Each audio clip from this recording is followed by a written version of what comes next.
여러분이 말씀만 들어도 설레이지 않습니까?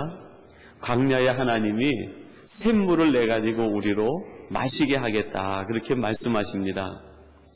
여러분, 이 세상을 성경은 광야와 같다 그랬습니다. 우리가 살고 있는 삶의 현주소가 광야와 같은데 거기는요, 물이 있기는 있어요. 근데 그 물은 마시지 못할 오염된 물이라고 할 수 있습니다. 그런데 하나님이 우리 믿는 자들에게, 하나님이 택한 자들에게 그 광야 깊은 곳에서 생수가 솟아오르게 하셔서 그것을 마시게 하겠다 말씀을 하셨어요. 오늘 이 자리가 무엇을 먹는 자리예요? 생수를 마시는 자리예요. 여러분, 우리가 운동 경기를 하면 갈증이 나요. 그죠? 갈증이 나면은 뭐 그냥 답답하고 온몸이 막 비틀어집니다. 막 물을 마시고 싶어서 견딜 수가 없어요. 온몸이 갈증을 느끼는데, 갈증 느낄 때 여러분 그렇게 합니까? 내가 물을 마시면 한 모금 물을 마실 때 그 한 모금 물 중에서 1%는 신장으로 가고 2%는 위로 가고 3%는 혈관으로 가고 우리가 그러면서 물 마셔요? 아니죠, 그죠? 그냥 물을 마시면 그 물이 알아서 식도를 따라 내려가면서 우리 몸에 가장 물이 필요한 곳에 먼저 물이 어떻게 해요? 흡수가 되는 거예요. 생수이신 예수 그리스도를 우리가 만나기만 하면 우리 마음에 답답하고 심령이 컬컬하고 한 부분들이 있는데 우리가 어느 곳이 그런 곳인지 몰라요. 내 마음이 아프긴 아픈데 왜 아픈지 몰라요. 내가 답답하긴 답답한데 왜 답답한지 몰라요. 내가 지금 고통스럽고 뭔가 풀리지 않는 마음에 상처가 있고 찌꺼기가 있는데 그 이유와 원인을 몰라요. 그런데 내가 스스로 처방을 내리면서 나는 이것 때문에 내 마음이 아픈 거야. 나는 이것 때문에 내 마음이 괴로운 거야. 이것 때문에 나는 힘들어. 이것만 없으면 나는 괜찮을 때 스스로 자가진단하죠. 자가진단할 필요 없어요, 여러분. 만군의 대의사 되시는 우리 하나님, 또 예수님께서 주시는 생수를 먹기만 하면 그 생수가 우리 몸에 들어가면서 알아서 치료를 하는 거예요. 우리 주님이 우리 안에 들어오셔서 이것 때문에 내가 힘들었구나, 이것 때문에 아팠구나, 이것 때문에 고통스럽구나, 우리 주님이 알아서 치료하시는 거예요. 근데 때로는 우리가 어떻게 합니까? 주님 그러지 마세요. 그거는 아니고 그것 때문에 아픈 것이 아니라 이것 때문에 아픈 겁니다라고 고집할 때가 있어요. 우리가 잘못 진단을 내리고 처방할 때가 있는 거죠. 그렇게 하실 필요가 없어요. 주님 앞에 나와서 제가 주님 앞에 나왔습니다. 오늘 이 새벽에도 나왔습니다. 우리 자녀들을 축복하기 위해서 나왔습니다. 하나님 도와주세요 하면 우리 주님이 나와가지고 우리 가운데 오셔서 내가 안다. 지금 이것 때문에 힘들고 이것 때문에 마음이 답답하고 이 문제가 풀리지 않아 괴롭구나. 주님이 아셔가지고 만져주시는 거예요. 만져주시는 거예요. 주님 앞에 오기만 하면 우리는 어떻게 해요? 시원하고 행복하고 기쁨이 넘치는. 여러분, 성균관 대학이 있는데요. 서울에 가면 그 대학로 옆에 그 성균관 대학이 있는데 그 성균관 대학 안에 보면은요, 그 유학자들, 성현들을 모셔놓은 그 사당 같은 데가 있어요. 거기에 보면 조선조 때, 조선조 중종시대 때 아주 유명한 성리학자였던 이언적 선생님이 우리나라 실학파 유학자 성현 6명 가운데 한 명으로 거기에 이제 그 위패가 모셔져 있어요. 근데 그 이언적 선생님이 자기를 수양하고 자기를 닦으면서 매일 저녁 3가지 물음을 자기에게 했다고 그래요. 첫 번째 물음은 이런 물음이라고 합니다. 하늘을 우러러 부끄러운 일은 없었는가? 내가 오늘 하루 살아가는데 하늘을 우러러 하나님을 바라보면서 부끄러운 일은 없었는가? 두 번째는 이런 질문을 했다고 그래요. 임금님과 부모님을 섬김에 성실치 못함은 없었는가? 나라의 주군을 섬기고 부모님을 섬기는데 내가 오늘 성실하지 못한 것은 없었는가? 오늘 우리 자녀들 아까 축복을 많이 받았으니까 이제 제가 조금 부담을 줄게요. 우리 자녀들 생활하면서 우리 부모님 마음을 섭섭한 게 혹시 있어요? 섭섭하게 한 것. 그거 있으면 오늘 기도하면서 하나님, 제가 우리 부모님께, 우리 어른들께 섭섭하게 한 것이 있으면 깨닫게 해주세요. 그리고 똑같은 걸로 우리 부모님의 마음을 아프게 하지 않도록 나를 도와주세요. 그런 기도를 하세요. 얼마나 귀해요, 그죠? 그다음에 세 번째는요, 이런 질문을 스스로 했다고 합니다. 마음씀에 있어요. 마음씀에 있어 바르지 못한 것은 없었는가? 내가 마음을 쓰는 것에 바르지 못한 것은 없었는가? 혹시 내 이익을 위해서 진실을 왜곡시키고 정직함이 왜곡되지는 않았는가? 그런 질문이죠. 성리학자가 한 질문이지만 이 질문을 우리가 신학적으로 조금 바꾸어 보면 우리에게 큰 도움이 돼요. 하늘을 우러러 부끄러움이 없었는가 하는 것은 하나님을 바라보면서 하루 살아가면서 내가 부끄러움이 없었는가, 그렇게 바꿀 수 있잖아요. 여러분, 우리가 하루하루 생활하면서 늘 잊지 않아야 될 중요한 요소가 있다고 하면 하나님 앞에서 내가 살아간다는 거예요. 하나님 앞에 내가 오늘 부끄러운 일은 없었는가? 두 번째는 뭐예요? 부모님의 기대와 교회 어른들의 기대에 어긋나는 일은 없었는가? 세 번째는 뭐야? 내 마음을 씀에 있어서 정직하지 않게 행한 것이 있는가? 여러분, 이 세상에 있는 많은 사람들이 크리스찬들을 보고요, 엄청나게 비난을 합니다. 그 비난하는 비난 속에 세상 사람들이 담겨있는 마음이 무엇이겠어요?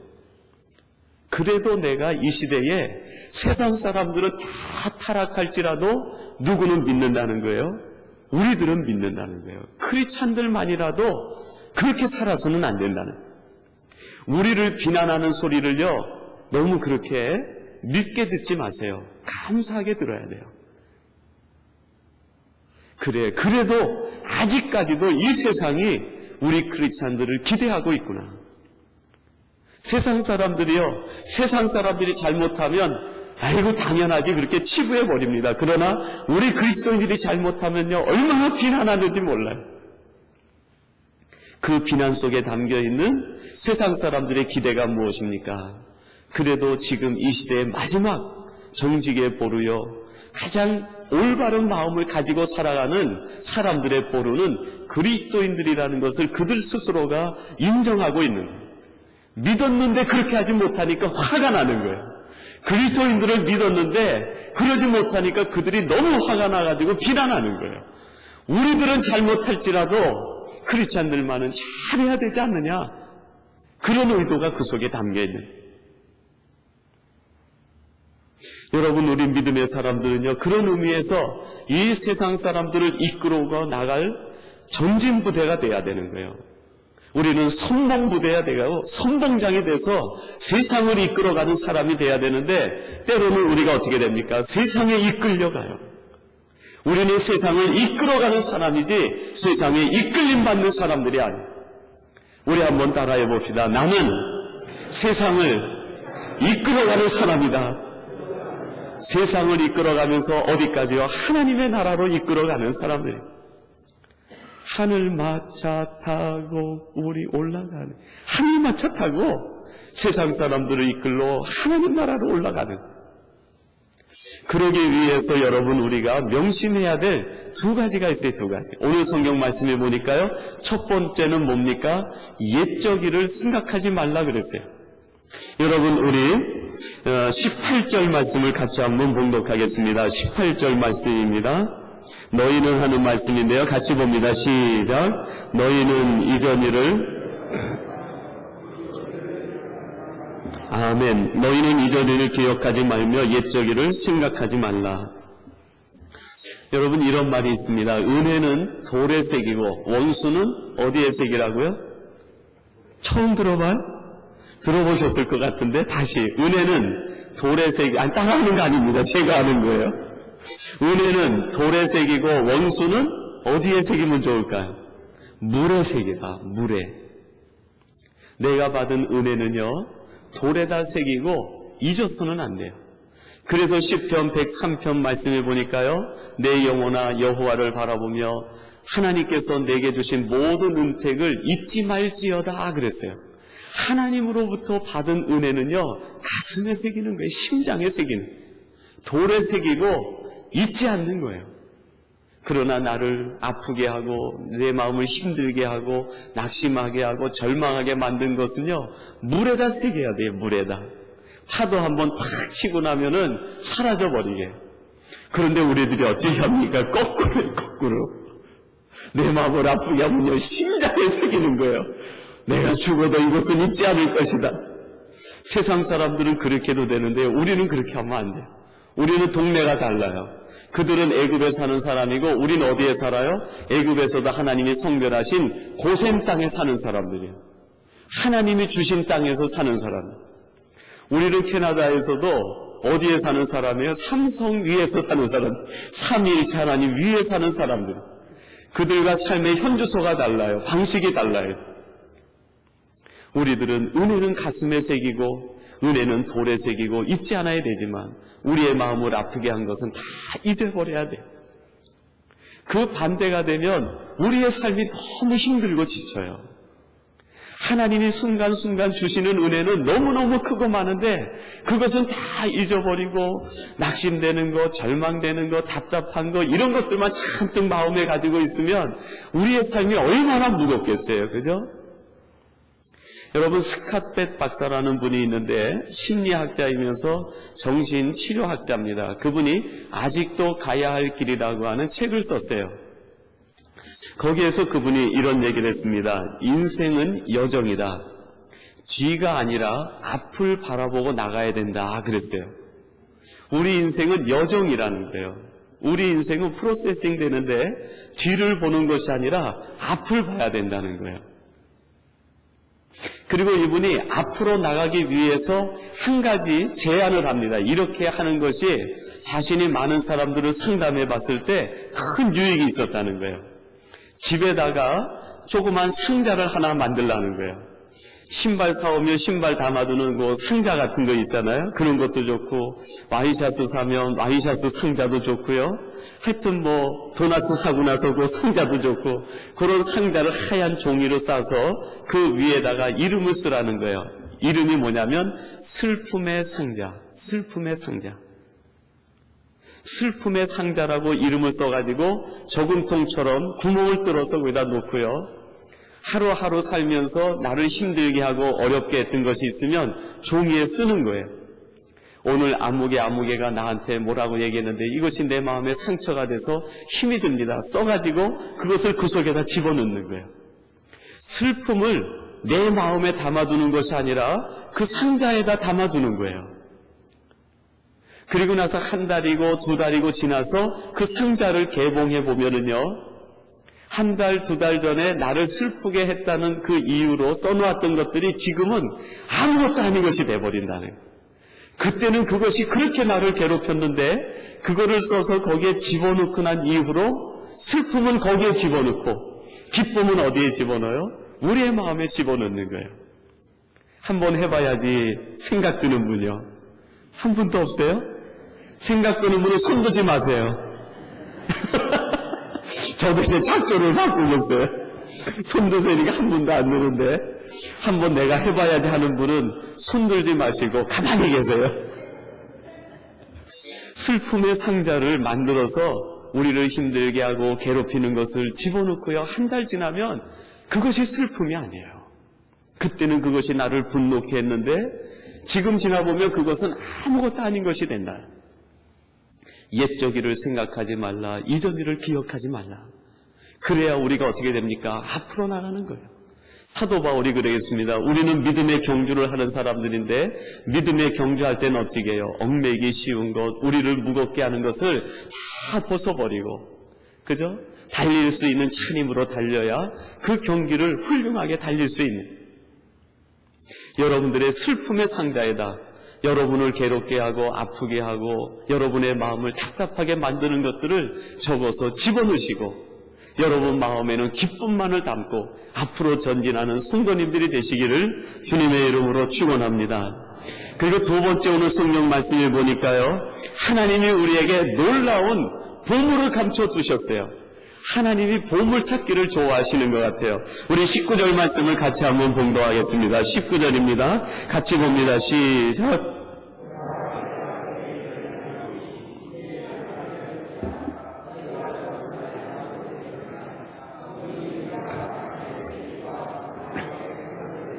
아멘. 여러분, 하나님이 얼마나 우리에게 정말 그 좋은 것을 감춰두셨는지 몰라요. 보라, 내가 새 일을 행하리니 이제 나타낼 것이라. 너희가 그것을 알지 못하겠느냐. 정령이 내가 광야의 길과 사막의 강을 내리라. 광야 속에 하나님이 뭘 감춰두셨어요? 길을 감춰두신 거예요. 사막 한가운데 하나님이 뭘 감춰두셨어요? 강을 감춰두신 거예요. 엄청난 하나님의 지하 생수가 그 속에 있는 거예요. 근데 이것을 볼 수 있는 사람은요, 어떤 사람만 볼 수 있어요? 믿음의 눈이 열린 사람만 보는 거예요. 불신앙의 눈으로, 세속적인 것을 바라보는 눈으로 세상을 보면 세상은 광야처럼 보이고 사막처럼 보이고요. 세상은 더 이상 희망이 없는 곳이에요. 그러나 하나님의 눈으로, 하나님의 마음으로 세상을 보면은요, 더 이상 광야가 아니라 그 속에 길이 있어요. 어디로 가는 길이 있을까요? 하나님께로 가는 길이 있어요. 가나안으로 가는 길이 있어요. 축복으로 가는 길이 있어요. 은혜로 가는 길이 있어요. 하나님의 마음으로 그 광야 사막을 보니까 더 이상 사막이 아니라 하나님이 그 속에 뭘 감춰두셨어요? 생수의 강을 감춰두시고 오아시스를 감춰두신 거예요. 여러분, 지난번에 제가 서울에 있을 때 지난 2006년 연말쯤으로 기억되는데요. 우리나라가 70년, 80년대 노동자 운동을 할 때 온몸에 불을 사르고 투신 자살했던 전태일 씨라고 있습니다. 아마 어르신들이나 많이 기억하실 텐데요. 그 전태일 씨의 추모식이 열렸어요. 많은 운동권의 학생들이 모여가지고 추모사를 하는데 그 추모사가 신문에 잠깐 그 첫 문장부터 해가지고 몇 줄이 났더라고요. 근데 그걸 보니까 이렇게 추모사가 시작이 됐어요. 이 척박한 땅에 태어나 하는 말이 첫 말이에요. 이 척박한 땅에 태어나. 여러분, 하나님을 믿지 않는 눈으로 보면 이 세상은요, 그렇게 척박할 수가 없어요. 먼지만 일어나고 마음이 쉴 곳이 없는 황무지에 불과합니다. 하나님 없이 살아가니까 척박할 수밖에 없는 거예요. 자신은 의롭게 살았다고 할지 모르지만 하나님이 볼 때는요, 의롭게 산 것이 아니에요. 자기 의를 드러낸 것이지, 자기를 주장한 것이지, 하나님의 의를 드러내고 하나님의 영광을 위해서 산 것은 아닙니다. 노동자를 위해서 사는 것 중요합니다. 그러나 여러분, 그 방법이 자기 의를 드러내는, 자기 분노를 견디지 못하는 방식은요, 결국 척박한 인생이 되는 거예요. 노동자를 위해서 살되 우리는 전태일식의 삶이 아니라 어떤 삶이 돼야 돼요? 하나님이 원하시는 방식으로 노동자를 위해 살아야 돼요. 노동자를 위해서 사는 방식이 꼭 전태일 씨처럼 온몸에 기름을 끼얹고 분실 자살하는 방법밖에 있는 것이 아니지 않습니까? 얼마나 많은 방법이 있어요. 법을 연구해서 그 노동자의 권익을 보호해줘도 되고요. 경제의 부를 이루어서 적당한 분배를 해가지고 어려운 사람들을 도울 수 있고요. 얼마든지 많은 일이 있어요. 하나님이 원하시는 의로운 방법이 얼마든지 많이 있는데 그것을 보지 못해요. 그러니까는 이 세상이 어떻게 하다고 고백합니까? 점점 척박하다고 얘기하는 거예요. 이 세상이 살기 어렵다고 얘기하는 거예요. 이 세상이 너무 고통스럽다고 얘기합니다. 그러나 여러분, 믿음으로 바라보면 척박하지 않아요. 그 속에 뭐가 있습니까? 가나안이 있어요. 가나안. 사막 전체가 사막이 아니라 하나님의 눈으로 보면 거기에 하나님의 축복으로 약속하신 가나안 땅이 존재하고 있는 거예요. 여러분, 이 세상이 살기 힘들다고 얘기하지 마세요. 살기 힘든 것이 아니라 그 속에 하나님이 우리에게 주신 가나안이 숨어 있어요. 축복이 숨어 있어요. 우리 자녀들이 가서 얻을 하나님의 은혜 땅이 그 속에 있는 거예요. 그거를 보면 여러분, 우리 실망하지 않습니다. 얼마나 행복한지 몰라요. 그 의의 길을 걸어가는데 여러분 피곤하겠어요? 여러분, 소년이라도 장정이라도 그 길을 걸어가면서 기뻐 뛰며 노래할 수 있는 거예요. 독수리처럼 우리는 그 길을 향해서 앞으로 나아갈 수 있는 거예요. 사랑하는 우리 삼성교회, 우리 귀한 성도 여러분, 그리고 우리 사랑하는 자녀들이요, 우리 이 땅을 살아가면서 표면적인 세상을 보지 마시고 그 속에 하나님이 감추어 두신 보물들을 보시기 바랍니다. 여러분, 레나 마리아라는 분이 있는데요, 그분은 태어날 때부터 다리가 짝짝이에요. 하나는 튼튼한데 하나는요, 다리가 이 허벅지 밑이 없어요. 한 다리로 쩡쩡 뛰듯이 그렇게 생활을 합니다. 그런데 이분은 목소리가 하나님이 주신 천사의 목소리, 천상의 목소리를 가졌어요. 그것으로 찬양을 하고 노래를 하면서 하나님 앞에 영광을 돌립니다. 그 레나 마리아가요, 한국에 와서 세종문화회관에서 공연을 한 다음에 하나님 앞에 영광을 돌리고 그 모든 것을 정리해가지고 자기 자서전을 썼어요.